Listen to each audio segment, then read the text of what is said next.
Alô, amigos, novamente estamos aqui no Gente que Fala, o nosso podcast Gente que Fala.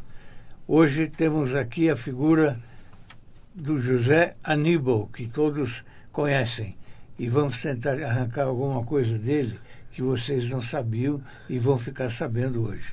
Como está, José Aníbal? Muito obrigado pelo convite, prazer estar falando com você aqui no Gente que Fala. À vontade. Eu tenho um amigo que diz, quando eu peço um currículo para alguém, eu prefiro o currículo mortis e não o currículo vitae. O currículo vitae você só fala o que é bom, né? Exatamente. No mortis você fala o que não é bom. E você não faz, né? Uma coisa que muita gente não deve saber. Você não é de São Paulo. Não. Como é que é essa história? Eu nasci em Rondônia. Rondônia. Rondônia antes era o território do Guaporé. Antes do território do Guaporé era do Mato Grosso. Enfim. E quando eu nasci já era Rondônia. E lá em Rondônia, onde eu nasci, em Guajará-Mirim, na fronteira com a Bolívia, do outro lado tem uma cidade chamada Guaiará-Mirim. Sim. Só tinha até o primário, o que é o ensino fundamental 1 hoje. Não tinha ginásio. Então as famílias que podiam mandavam os filhos para o sul. O sul era São Paulo, Rio, Minas. Era o oásis. Para estudar, para fazer o ginásio. Fazer a admissão, tinha uma admissão entre o primário e o ginásio, tinha uma admissão e depois o ginásio. E meus pais me mandaram para o Rio de Janeiro, que eu tinha uma tia que morava lá, e eu fui estudar lá, no colégio interno, que eu estudei durante 3 anos. Um colégio chamado Anglo-Americano. Só um detalhe, para os mais jovens que nos ouvem, demorava 2 dias a viagem de avião. De avião.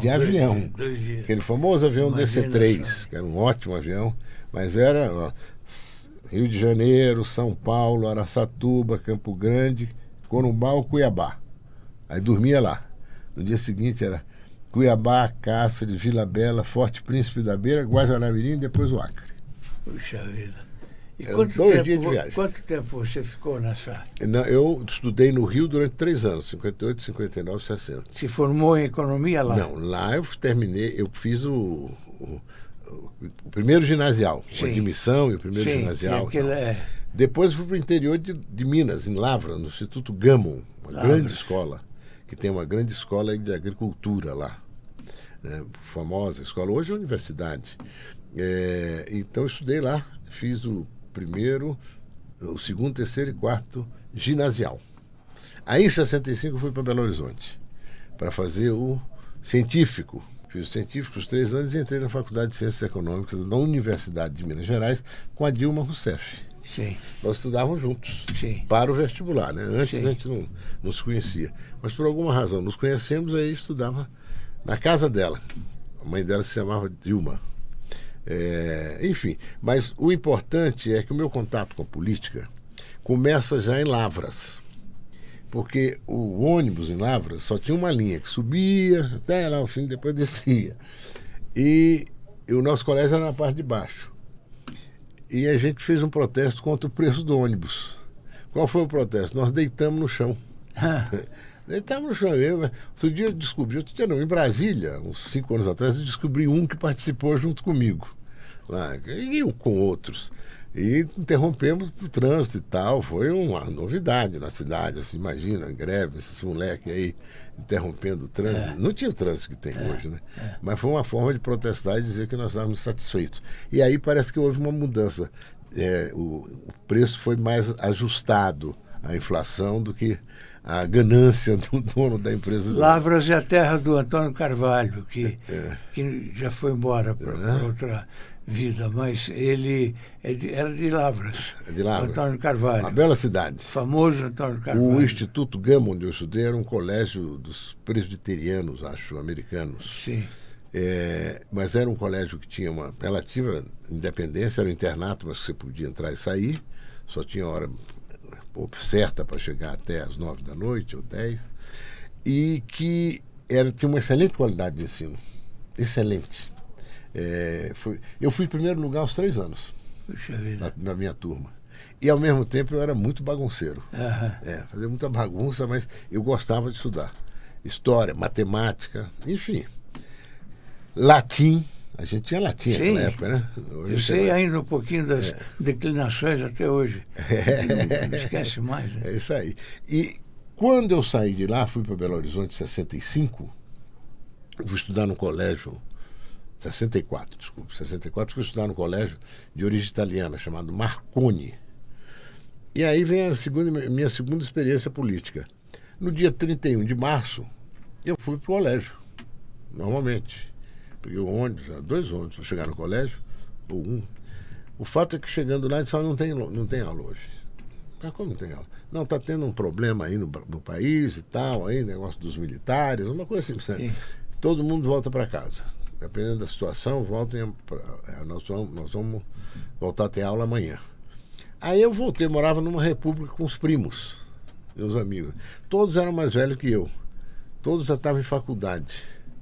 Aí eles me chamaram e disseram, olha, teve aí um golpe, estão derrubando o presidente da República e nós vamos nos ausentar por uns dias, porque a gente não sabe como é que as coisas vão ficar. E aí no forro da casa eles colocaram os livros que seriam provavelmente livros que a ditadura não iria tolerar, censurar e tal. E eu fiquei sozinho na República. Aí, na hora do almoço, tinha um boteco lá perto de uma igreja, eu fui lá almoçar. Aí que eu vi os militares na rua já com metralhadora, etc. Aí vi que... Mas você chegou a ser incomodado? Não, eu não, nem eles. Depois eles voltaram e tal. E aí o resto foi o curso da vida, né? Leitura, observação, né? Casamento. Casamento. A percepção de que o que era um golpe e o que significava aquele golpe em termos de censura, cerceamento da liberdade, e tudo isso vai aquele ambiente, né? Você vai vivendo ele ali. Ao mesmo tempo que em 64, eu estava no científico, que é o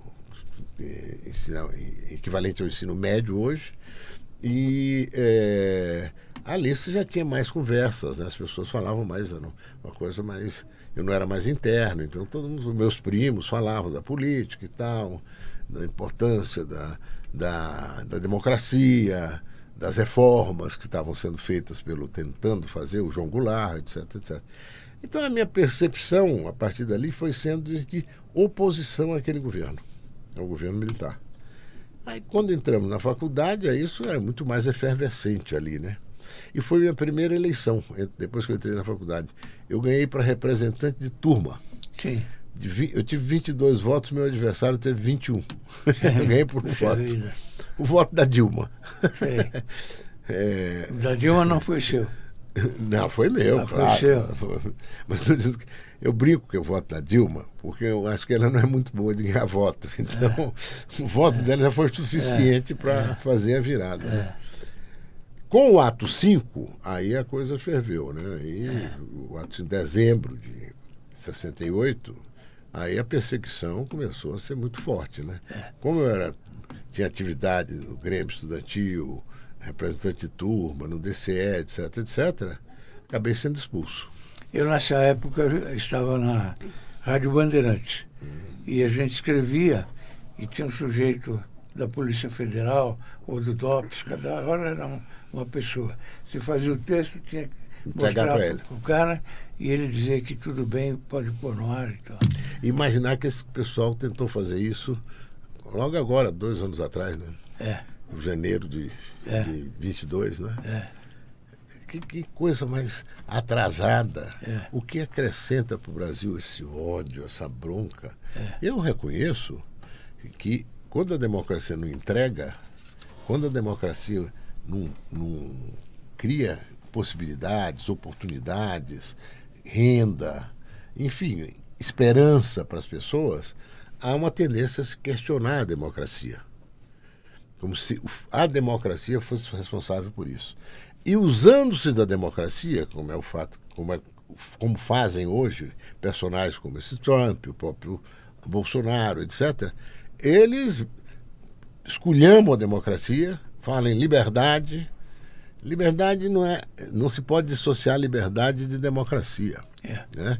Eles dissociam, eles falam de liberdade, para poder dizer o que querem, esculhambar a democracia e fazer pior do que os outros fazem. Do ponto de vista de gestão, de resultados, de entrega para a população. Mas ficam alimentando esse ódio, a bronca, né? Uma coisa que a gente precisa se inquietar sobre o que isso acrescenta para nós. Tem acrescentado alguma coisa? Melhorar as condições de vida da população só em função dessa bronca, dessa raiva, dessa indignação?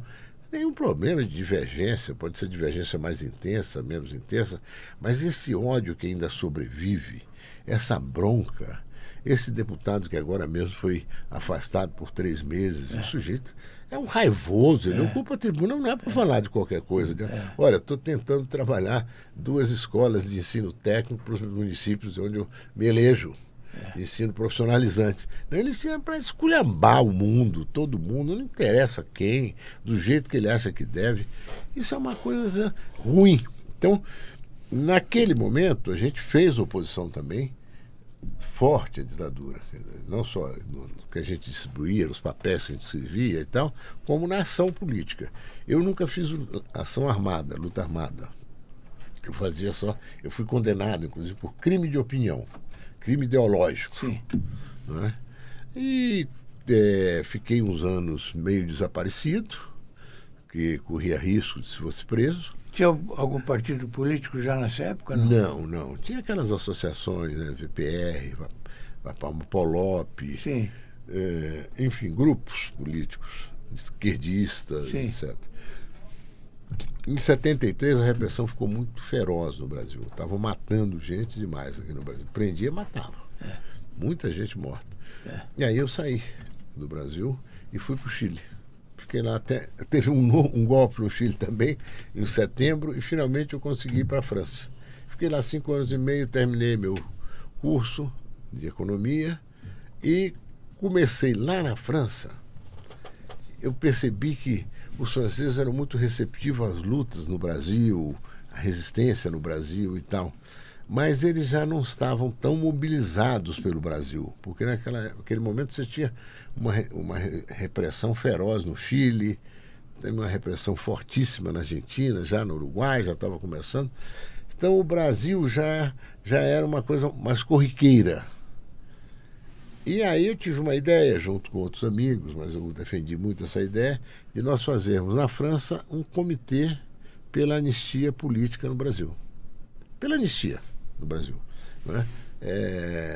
Muito espelhados nos movimentos que os estudantes já andavam fazendo aqui em São Paulo, de resistência ao governo militar.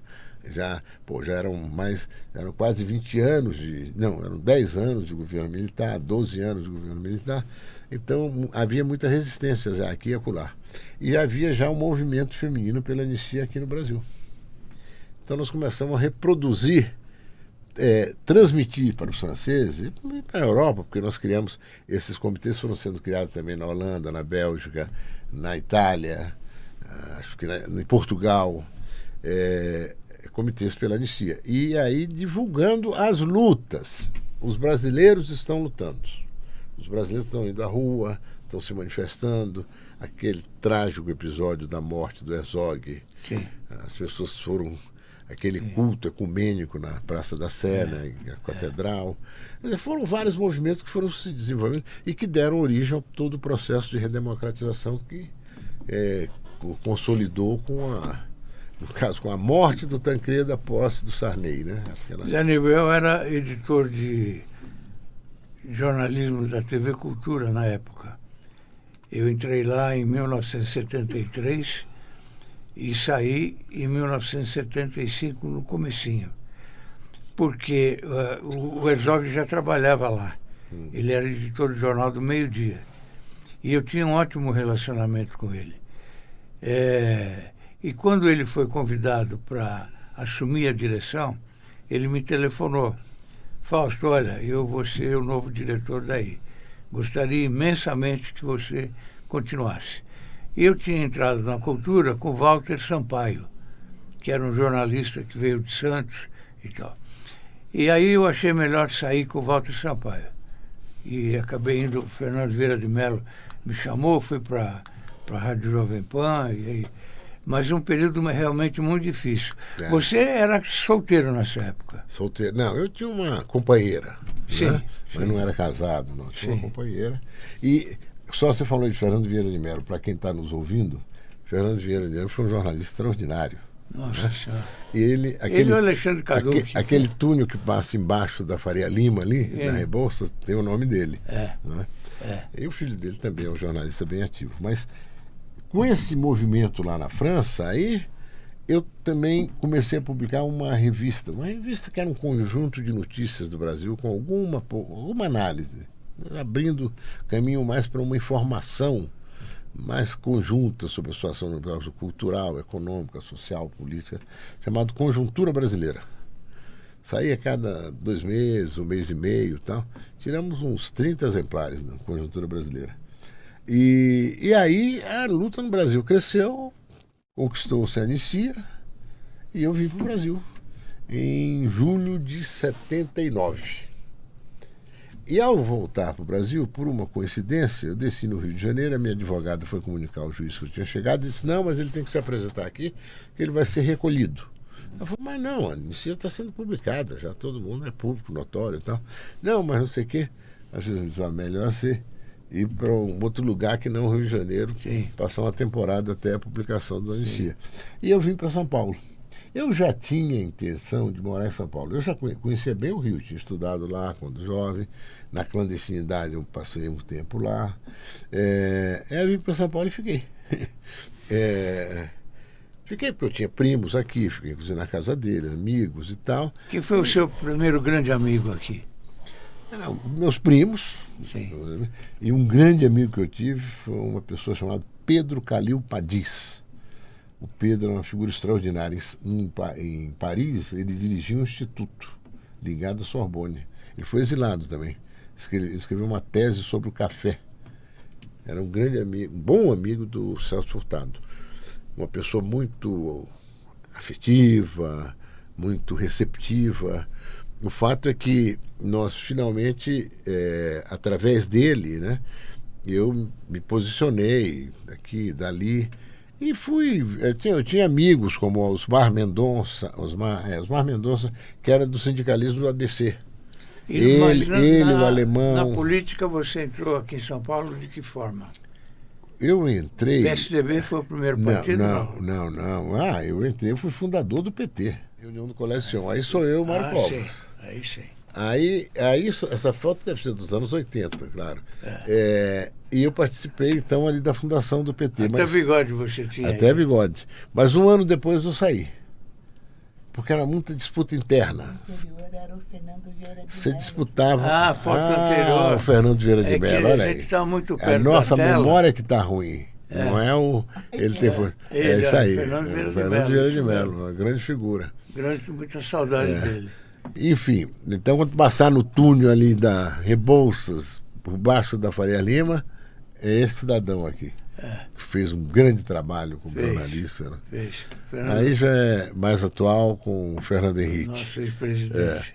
Mas o fato é o seguinte, aí eu saí do PT um ano depois e vim para o PMDB a convite do Mário Covas. PMDB. Fui candidato a deputado federal em 82, eu tinha chegado há 3 anos em São Paulo. Eu tive 45 mil votos. Puxa vida. Sabe o que eu fiz? Eu trabalho nas universidades. Onde tinha universidade no interior, eu fiz trabalho. Campinas, São José dos Campos, Taubaté, Foi ficando conhecido. Lins, Botucatu, tal. Não, porque os estudantes me acolhiam, né? Eu tinha uma boa acolhida aí. Quando você vê hoje esses custos de campanha eleitoral, isso é uma barbaridade, né? Centenas de milhões. Campanha de deputado, custando 50 milhões, 60 milhões. É uma barbaridade isso. É o melhor emprego do mundo, né? As pessoas acham que é o melhor emprego do mundo e por isso ele é disputadíssimo.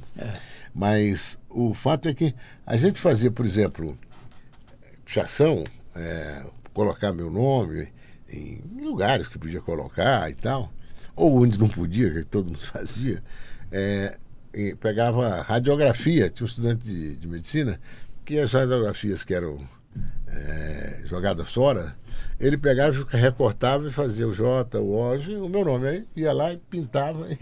Eu lembro dele. Eu vi um dia ali na Dutra, ficou, pô, que legal quem fez isso, o fulano. Então era muito o trabalho de conversa, de ganhar adesão e tal. Eu passei 2, 3 meses, não, tive 45 mil votos, eu me elegi. Em 90, eu fiquei suplente ali bem próximo.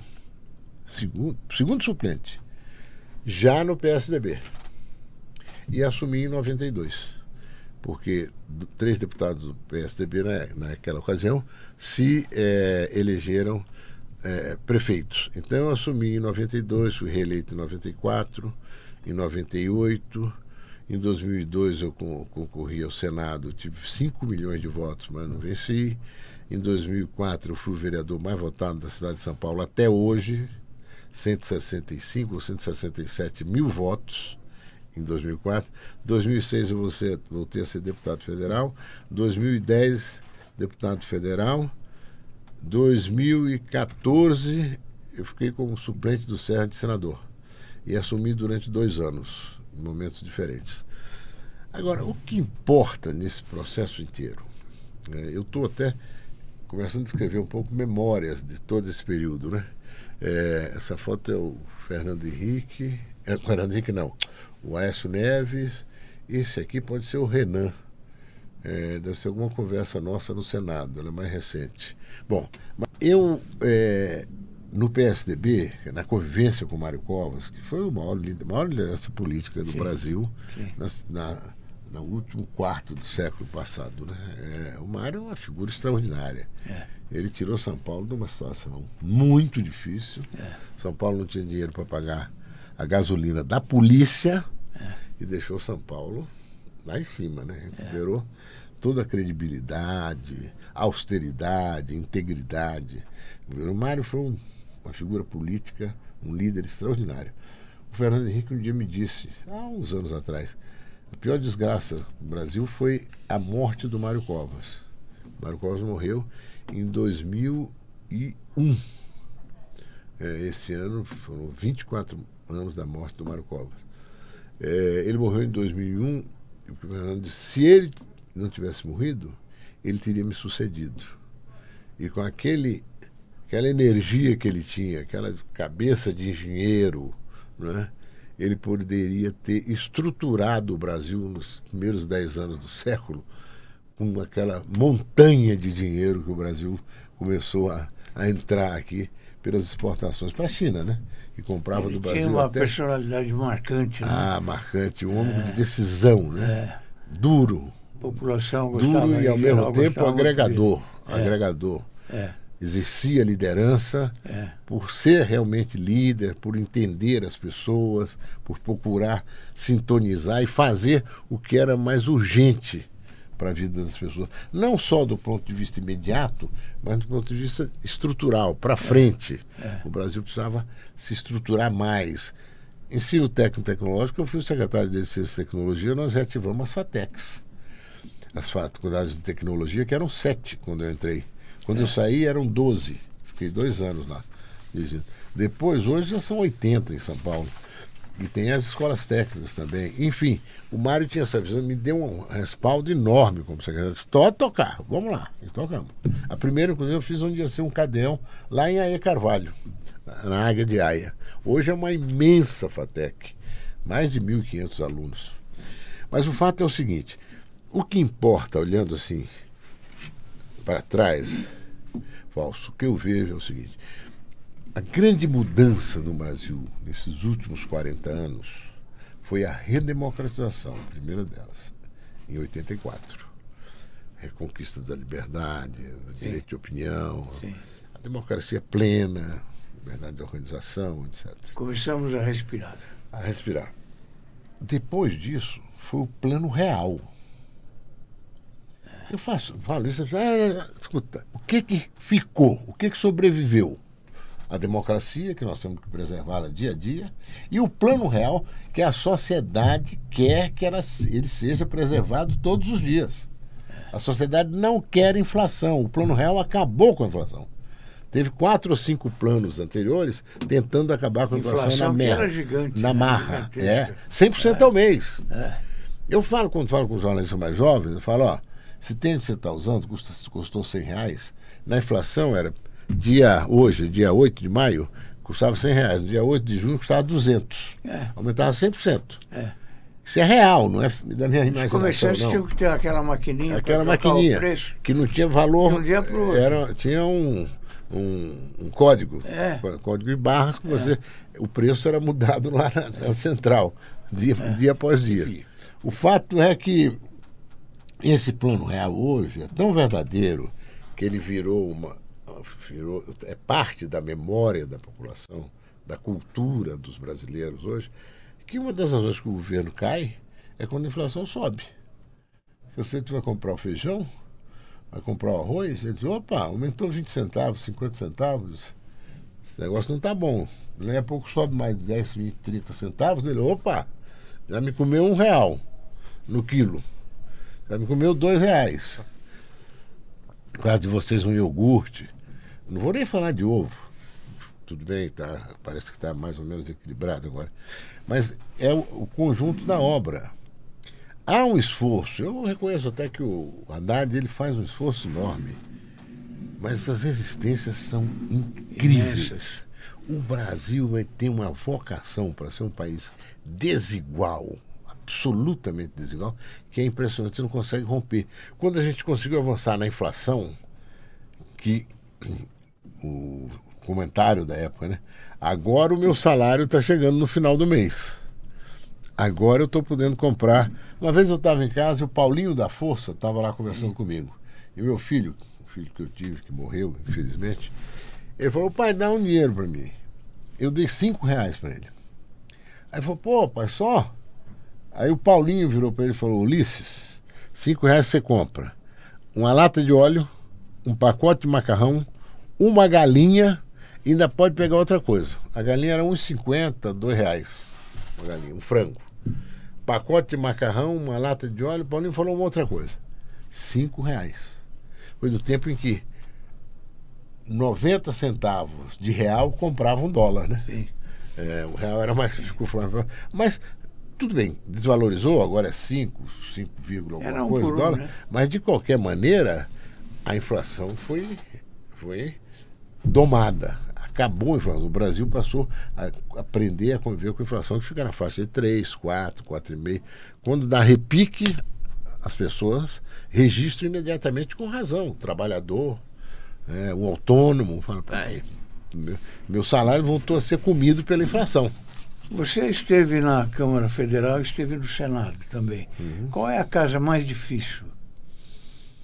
Olha, as duas têm facilidades e dificuldades, né? O problema é que na época que eu estive mais ativo lá, que foi os anos 90 e os primeiros 10 anos desse século, eu fui líder umas 4, 5 vezes na bancada. Votamos as reformas, que eram indispensáveis para a manutenção do plano. Quebra dos monopólios, a reforma patrimonial, a reforma administrativa, a reforma previdenciária, que infelizmente nós não conseguimos avançar na época, perdemos por um voto de um deputado nosso, que disse que votou errado. Mas enfim, você tinha um ambiente de debate que era mais frequente, mais comum, mais cotidiano. Como é essa história de votar errado? Está distraído?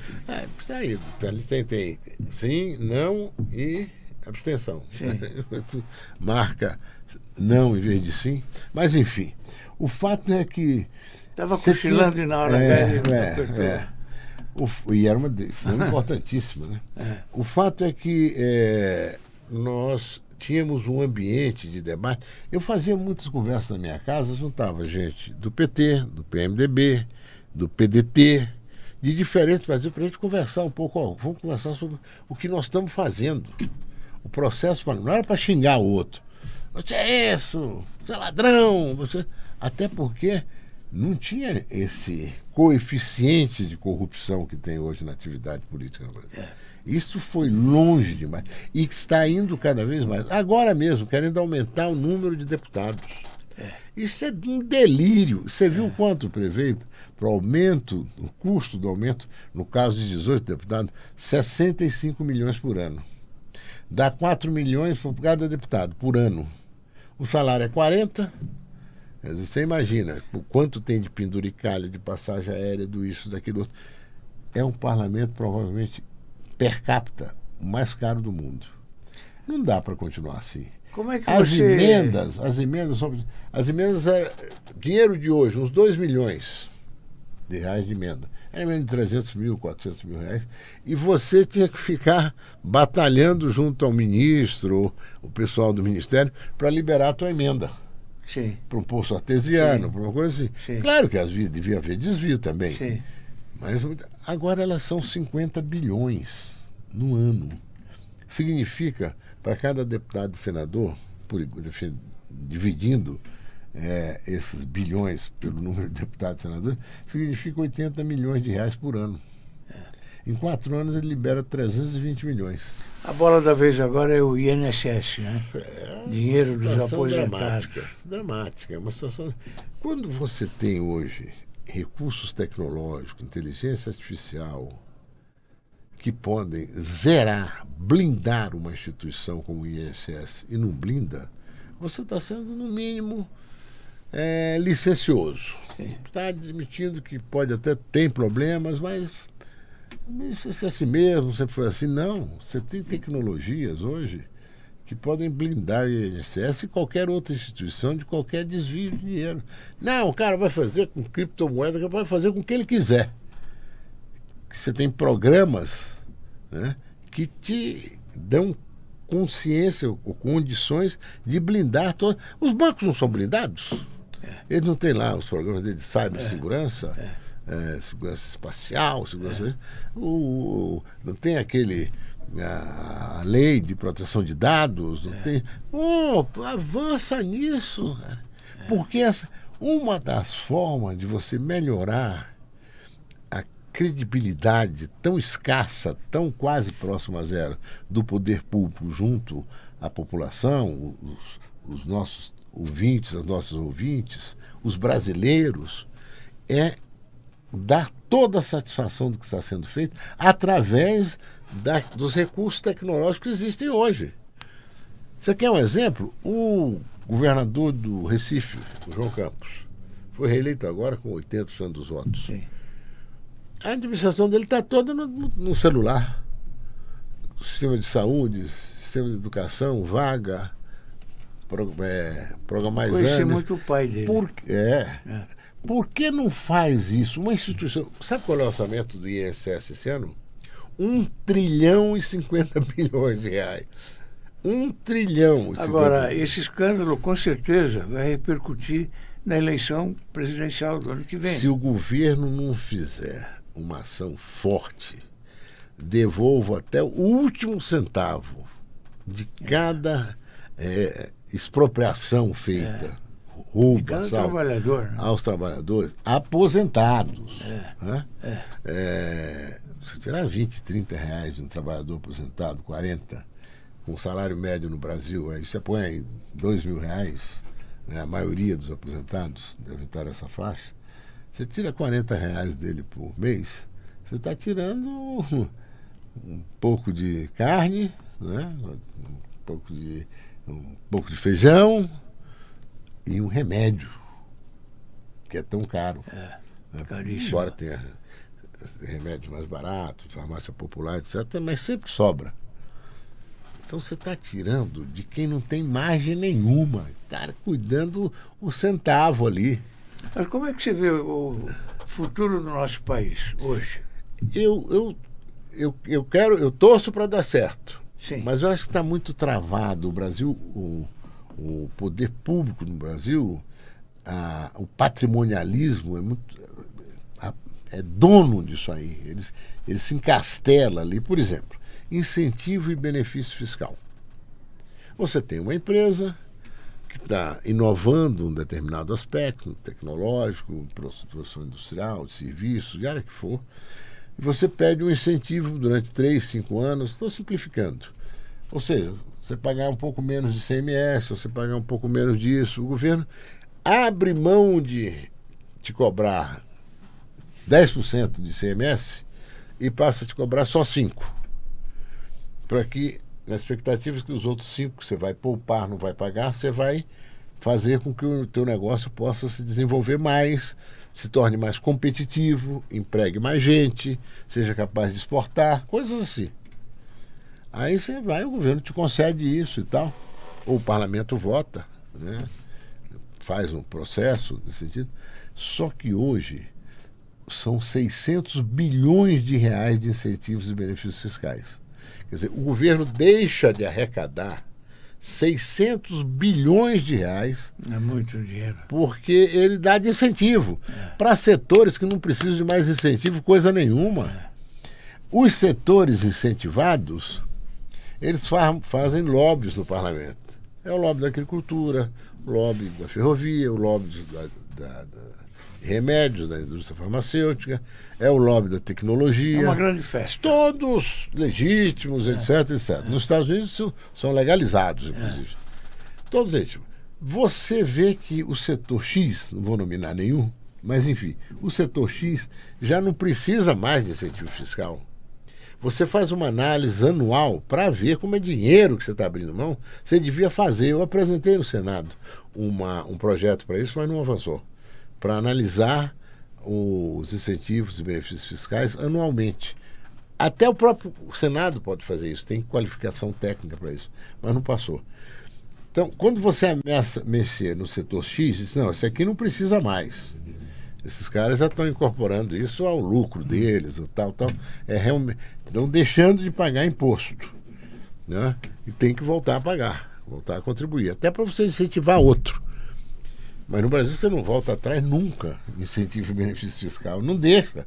Porque você ameaça mexer com esse lobby aqui, aí todos os outros lobbies, 20, 10, 15 lobbies, te procuram e dizem, fica tranquilo aí que nós não deixamos nem andar aqui no parlamento. Nem anda. Agora mesmo, o Haddad quis compensar, porque a Constituição determina isso, um incentivo dado aí. Era um incentivo PERSE. Bares, restaurantes, para serviços, etc. Várias coisas. Ele disse, não, tudo bem, vamos manter o incentivo, renovar o incentivo.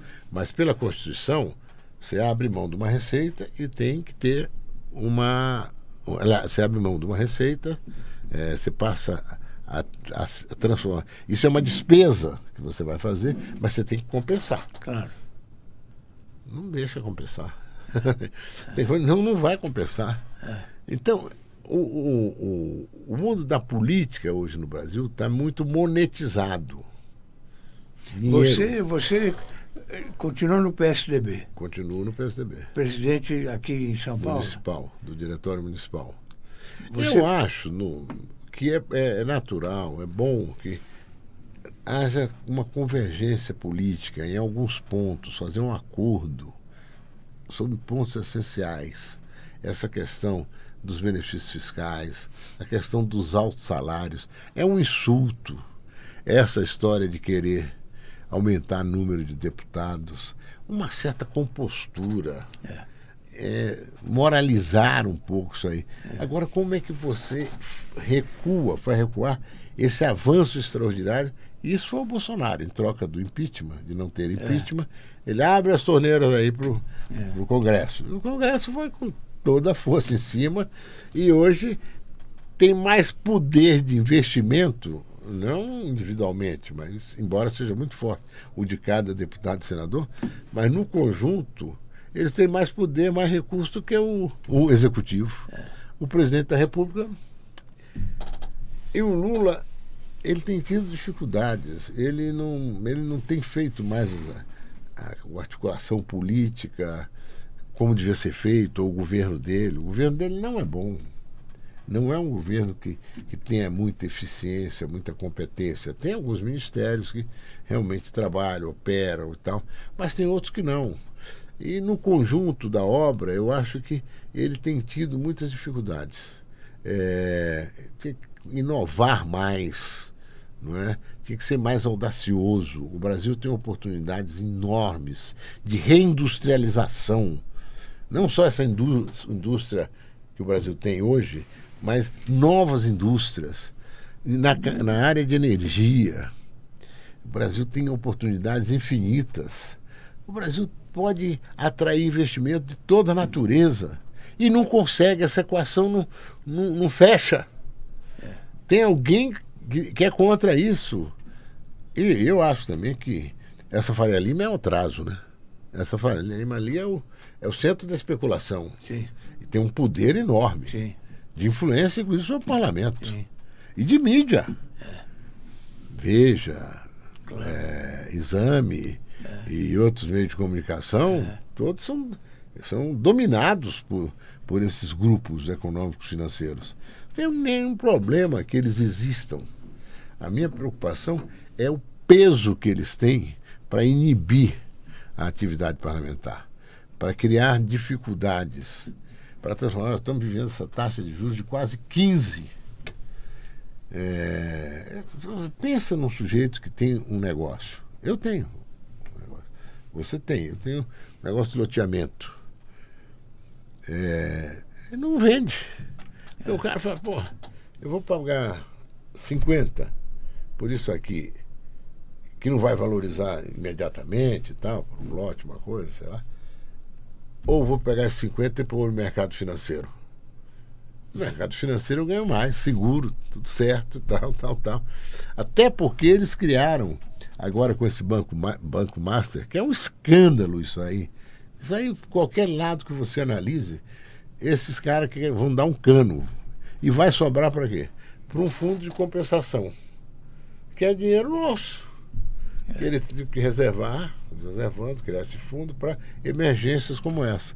Mas o cara lá parece que ele operou de olho no fundo de compensação. Outro dia estava lendo uma coisa. Esse cara, deixa eu ver quanto eu posso compensar depois, o que não dá para compensar, eu empurro para o governo, faço alguma coisa. É algo assim. Eu estou simplificando para as pessoas poderem nos entender mais. Sim. Mas esse tipo de coisa é que trava o Brasil. Esses caras não querem mudar, não querem risco nenhum. Eles querem estar ali sentados, estão ganhando. O Brasil é um país imenso, né? Se você consegue, qualquer naco de mercado que você consegue, pedaço de mercado, você tem condições de faturar bem, e as coisas não andam. O governo é muito inerte nessa questão de qualificação, educação profissional e tal. O governo é lento, tinha que romper essa ignorância, né? Porque hoje, se você só sabe usar isso aqui para telefonar, você está fora. Você tem que saber fazer até idealmente, você tem que fazer desenvolver um aplicativo, um programa qualquer, uma ideia que você associa a outra, né? Para isso nós temos um recurso humano imenso. Por que não discute isso no parlamento? Fica ali, agora já estão à frente contra a isenção do ICMS, do imposto de renda, para quem ganha até R$5.000. Mas uma frente enorme. Por quê? Porque não querem nem ouvir falar em compensação na mudança das alíquotas para quem ganha mais de 50, 60 mil reais. Jânio, a produção está colocando aqui na nossa tela o Orbis News, que já tem 2 anos. Estamos com 200 articulistas. Opa. E você faz tempo que não escreve. Então, não, eu vou fazer. Eu aproveito a deixa para convidá-lo para voltar a escrever. Prazer. Com o maior prazer. Prometo semana que vem um artigo. Que bom, que bom. Com certeza. Leitor vai adorar. Até o eleitor vai adorar. Agora, voltando aí para as coisas do mundo político, eu acho que existe essa ideia de tem que renovar. Mas não pode renovar com a mesma cabeça, ou pior, do que a pior cabeça que está aí. Das cabeças envelhecidas. E como você vê o Supremo hoje nisso? Essa interferência. O Supremo deu uma contribuição formidável. Outro dia eu estava vendo uma entrevista de um grande brasileiro, que foi secretário de Segurança do Mário Covas, e está completando 100 anos agora. O professor, deixa eu lembrar o nome dele. E ele disse, olha, o Supremo agiu corretamente na questão da democracia, do enfrentamento. Lembra daquele setembro de 2021? Sim. Onde esse Bolsonaro estava rosnando contra o parlamento, prender, vou isso, vou fazer, arrebentar, aquilo assustou todo mundo, né? E eles deram uma enquadrada nele, em outros momentos também. Eu acho que a postura aí, pode discutir essa questão de dosimetria, mas quem fez complô, quis golpear a democracia, isso é o pior dos crimes. O Ulisses Guimarães, um grande líder brasileiro, E a gente sabe muito bem que ele dizia, você pode questionar coisas que estão na nova Constituição. Quando publicaram a nova Constituição, você pode criticar, você pode... Agora, você não pode confrontar, tentar golpear a Constituição. Traidor da Constituição é traidor da pátria. Claro. E esses caras foram traidores da pátria. Eu não tenho nenhum problema de dizer. Traidores da pátria. Estão se passando agora de bonzinho. Que história é essa? O crime deles é inafiançável. Eles queriam destruir a democracia. É aquilo que eu descrevi em 64. Eles foram avançando, começaram a matar isso, impedir manifestação. O que o Brasil ganhou com aquilo? Nada. Nada. Ganhou atraso. Eles impediram que o Brasil entrasse na roda enfim, do mundo virtual, né? Barreiras de toda a natureza e tal. Era impossível você trazer um computador para cá, para o Brasil e tal. Atrasou tudo. Tudo. Mas, enfim, Fernando Henrique, ao contrário, abriu. Abriu, meu caro. O comércio internacional foi ficando cada vez mais intenso. Uma caneta dessa, 10 partes dela são produzidas em 10 lugares diferentes, né? Então o Brasil se abriu, não tanto quanto poderia, mas abriu bastante, quebrando os monopólios, né? Atraindo investimento, criando credibilidade, boa avaliação do desempenho do governo, porque o investimento vem se houver credibilidade. Então eu não sou pessimista, eu acho que dá para fazer. Agora eu não estou vendo vontade e força política para fazer. Tem vozes aqui e acolá dizendo que eu torço para que adquiram consistência, credibilidade, densidade, audição, né, na sociedade, as pessoas reconheçam como lideranças que merecem apoio e tal, e confiança, para ver se a gente consegue mudar. Zé Nivão, mudando um pouquinho de assunto, como foi a experiência sua com o Datena? Olha, o Datena foi uma ideia. Havia uma tendência entre nós, um ano atrás, inclusive eu fazia parte disso, de apoiar a candidata a prefeito de São Paulo, a nossa deputada federal, a Tabata Amaral. E aí no partido, não sei como, alguma iniciativa revelou que o Datena gostaria de disputar. E o partido fez uma pesquisa. E ele se saiu bem na pesquisa. Não saiu na frente, mas saiu com 2 pontos quase. Isso criou uma certa euforia em dirigentes do partido. E a partir daí disse, olha, vamos, quem sabe, o Datena pode ser um fato novo nesse processo eleitoral. Porque o Datena não é um reacionário, como muita gente tenta pintar. O Datena é um cara que é comprometido com a democracia. Né? Teve episódio da cadeira. Acontece. Ele mesmo já fez autocrítica disso várias vezes. Mas ele colocou o dedo da ferida em várias questões. A questão da segurança pública, ele teve muita ousadia em colocar. O caso da cadeirada aí, ele foi bem questionado. Agora o outro provocou até onde deu, né? Ele acabou não resistindo. E aí mas ele não imaginava que a atividade política fosse, sobretudo eleitoral, no momento da eleição, exigisse tanto da pessoa. Ele deu o máximo que ele podia dar, mas ele não tinha treino para isso, né? Mas fez o melhor que ele podia fazer. Eu acho que agora ele não quer mais saber de política. Não, definitivamente não. A experiência não foi boa para ele. Inclusive mas está mudando de canal. É uma pessoa também, por quem eu tenho estima, tenho uma relação pessoal e que nunca nos criou nenhuma dificuldade de qualquer natureza que não fosse só o político, o material de política. Isso aí sou eu na minha casa lendo um livro sobre escravidão, daquela série desse Laurentino, que é muito boa. A sua casa é muito bonita, eu conheço, eu tenho o prazer de aconselho. conhecer. Eu a tenho há 33 anos. E os cachorros? Isso é um casal de fila. Casal de fila. É a Salomé e o Salvador. Quantos anos tem? Estão hoje com os 5. Quem é bravo aí? Novinhos. Quem é bravo aí é a Salomé, viu? É? Nossa Senhora. E eles convivem também com o pastor belga. Mas o pastor belga um mora num canto, os dois moram num canto. Essa o outro foto mora foi tirada onde?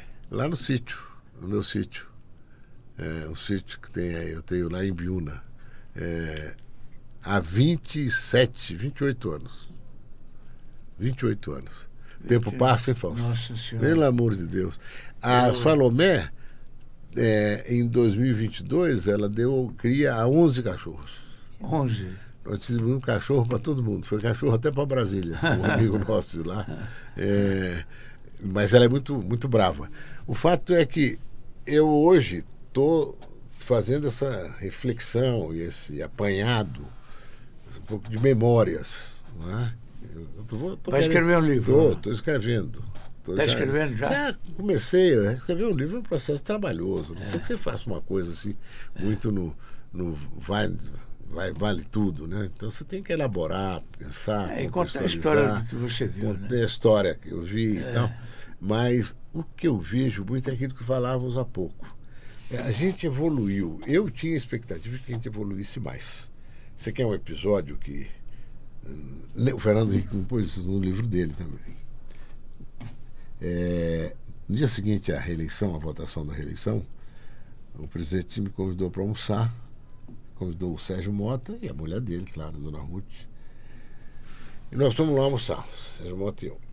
E num determinado momento o presidente disse, tal, agora temos que ver que novos projetos nós vamos trabalhar, etc, etc. Os nossos aliados estão muito cansados, digamos assim, por todo esse esforço de votação da reeleição, de reformas, etc. Aí eu falei, presidente, eu acho... primeiro, eu acho que o senhor vai ter mais 6 anos de governo. Ele falou, como? Aí a Ruth interrompeu ele, falou, Fernando, o Zé Aníbal falou isso no plenário da Câmara ontem.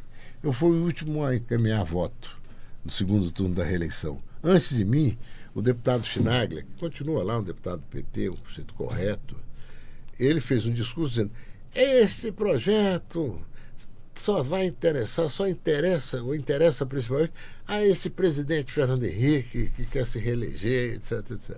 E eu, quando fui falar, falei, olha, deputado, eu vou começar por onde o senhor terminou. É óbvio que a reeleição, toda essa energia que nós gastamos em convencer a maioria constitucional para votar, é que o maior beneficiário nós almejamos que seja o Fernando Henrique Cardoso. Porque o plano real, ele para se consolidar, tem que votar mais lei de responsabilidade fiscal, tem que votar mais isso, mais reformas, etc, etc. Então eu disse, presidente, como tem mais 6 anos, eu acho que a gente devia fixar nas reformas. Trabalhista, tributária, previdenciária, política. Aí ele disse, não, o pessoal está muito resistente nesse momento, as reformas e tal. Eu falei, olha, se não for para... eu disse isso mais ou menos, ficou claro para ele. Tanto que depois aconteceu isso. Ele disse, olha, se não for por aí, presidente, eu acho que meu trabalho como líder vai se tornar um trabalho corriqueiro. Não é um trabalho reformista. Aí ele falou, dá um tempo que eu vou conversar com o pessoal. Aí conversou e disse, olha, prefere dar um tempo. Isso era março, abril de 96. 96, 96 ou 97? 97. Aí eu falei, presidente, é que eles querem transformar você no peixe que é aquele personagem do Ernest Hemingway, o velho mar, o Santiago. Ele pegou um peixão grande, Só que ele não conseguiu levar o peixão para a praia porque os tubarões vieram, tiraram um pedaço. No final só tinha carcaça. Ele levou a carcaça para a praia, mas sem carne. Entendeu? Eles querem partes do governo. O governo estava mais homogêneo. Mas enfim. Zé Aníbal, fala um pouquinho da sua família. A minha mãe é filha do espanhol, do Velho Pérez, da Galícia. O meu pai é cearense. A minha mãe nasceu em Guajará-Mirim, onde eu nasci, porque o meu avô, ele veio da Galícia, morou em Manaus um tempo, depois foi para Guajará-Mirim para montar um hotel da Estrada de Ferro Madeira Mamoré, que ia de Guajará-Mirim a Porto Velho. Foi uma estrada que o Brasil construiu para compensar a Bolívia, porque o Brasil ficou com o Acre. Aquilo que é o território do Acre hoje era território boliviano. E o Brasil ficou com o Acre na época porque era o lugar onde tinha mais produção de borracha. O território do Acre. Então o Brasil negociou com a Bolívia, comprou o território do Acre, pagou lá um tanto e se comprometeu a fazer essa ferrovia porque ela passa ao lado do Rio Madeira Mamoré, a ferrovia chama Madeira Mamoré, e tem 14 cachoeiras entre Guajará-Mirim e Porto Velho. Então tem que fazer a ferrovia para contornar as cachoeiras. E para abrir uma saída para a Bolívia, para o Pacífico, porque a Bolívia perdeu para o Atlântico. A Bolívia perdeu a saída que ela tinha para o Pacífico, a Bolívia ela perdeu uma parte para o Chile e outra parte para o Peru. Então ela ficou insular. Aí o Brasil, em troca do Acre, fez a ferrovia, que a partir de Porto Velho você tem navegação de barco de 10 mil toneladas, 5 mil toneladas. Você tem... Mas o fato é que eu nasci lá. E o meu pai foi para lá para reativar a produção da borracha na Segunda Guerra Mundial. Não para ele reativar. Ele foi para ser comerciante. E deu certo. E a minha mãe nasceu lá. E eu nasci lá. Então, essa é a parte da minha vida, de origem da minha vida. E depois você teve um casal de filhos. Eu casei com a Edna, que é minha mulher. Estamos casados lá. Vai fazer 46 anos. E tive um casal de filhos, o Ulisses e a Maria. A Maria é uma maravilha de menina, tem 40 anos. Nos deu 2 netos que são, aos que não são avós ainda, e que estão na iminência de ser. É a melhor coisa do mundo entre nós aqui, ter netos. Esse fato que e o meu filho com Ulisses você, foi a tragédia da nossa vida, foi a morte do Ulisses. E foi o que nos aproximou. Lembra? Lembro. Nós falamos por telefone, Isso. Fomos conversar sobre... Porque o meu já tinha acontecido também. O Geisel era um homem muito duro, né? Foi presidente do Brasil. Ele dizia, eu sou do time dos desgraçados. Mas não é pessoa desgraçada. É no sentido de que nós perdemos coisas que não podíamos perder. Ele perdeu um filho. Não há nada pior do que perder um filho. Eu também perdi. Não há nada pior do que perder um filho. Eu vi outro dia, faz uns 4, 5 dias, um garoto de 15 anos que foi, enfim, junto com o primo dele, levar a namorada do primo na casa, até por questão de segurança e tal, levaram, deixaram na volta, 2 rapazes lá numa moto, param ele, e o garoto pega o celular e o celular cai. O cara dá um tiro, levou um tiro no peito, no coração do garoto. O garoto cai duro assim. Mas isso me dói tanto, viu, uma coisa daquela. A destruição que é um negócio desse. A começar pelo garoto. Sim. Um menino, 15 anos. Depois a destruição que isso causa na família. O seu filho tinha quantos anos? 16. Morreu no mar. E era um bom... nadava bem e tal, mas morreu no mar. O meu tinha 24. O senhor já tinha mais idade. Mas... Zé Aníbal, fiquei muito feliz mesmo com a sua presença. O nosso espectador, tenho certeza, que conheceu um pouquinho melhor você. Conseguimos trocar ideias aqui sobre alguns assuntos interessantes. Isso. Você vive política, né? O dia inteiro. Eu gosto muito. Eu gosto muito porque eu acho que é por aí que a gente pode mudar. E já mudou em vários lugares. Pretende ser candidato a alguma coisa? Não. Eu pretendo colaborar, como for. Tá certo. Para juntar gente, para dar densidade a uma candidatura presidencial, que seja capaz de despertar esperança, que seja capaz de sair dessa miséria do nós e eles, né?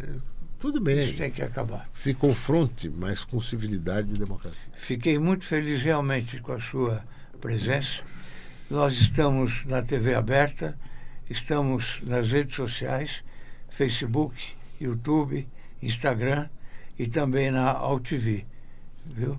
Então, você falou para um público um pouco Expressivo.